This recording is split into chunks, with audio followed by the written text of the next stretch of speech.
Saat kita memasuki tanjakan, yang Anda harus ingat adalah saat Anda stop, maka Anda harus menginjak kopling dan rem secara cepat. Kesalahan pemula sering sekali ketika dia menginjak kopling namun lambat memindahkan telapak kaki kanannya ke remnya. Dan itu berakibat fatal karena mobil akan mundur. Pada saat kita memasuki sebuah tanjakan, maka kurangi kecepatan kita secara bertahap.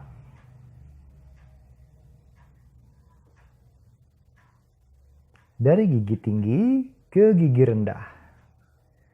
Dan apabila tanjakannya sangat tinggi sekali, maka masukkan perseneling ke gigi 1.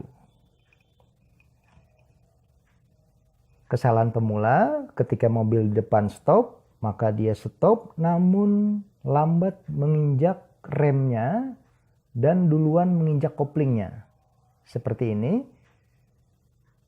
Dia menginjak koplingnya namun lambat menginjak remnya sehingga mobil sempat mundur. Yang benar adalah ketika Anda menginjak kopling langsung menginjak remnya. Atau bisa sebaliknya. Anda bisa menginjak remnya dulu baru menginjak koplingnya. Yang penting adalah nyaris bersamaan kedua ini Anda lakukan injakannya agar mobil tidak sempat mundur.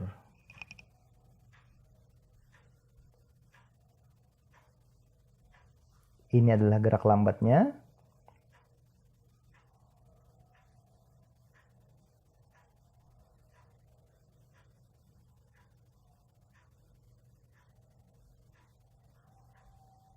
Kemudian setelah stop, Anda ingin maju lagi, maka ini caranya.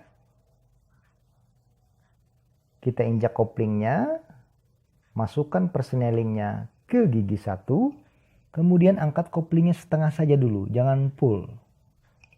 Kemudian pindahkan ke gas, kemudian turunkan rem tangan dan mobil jalan.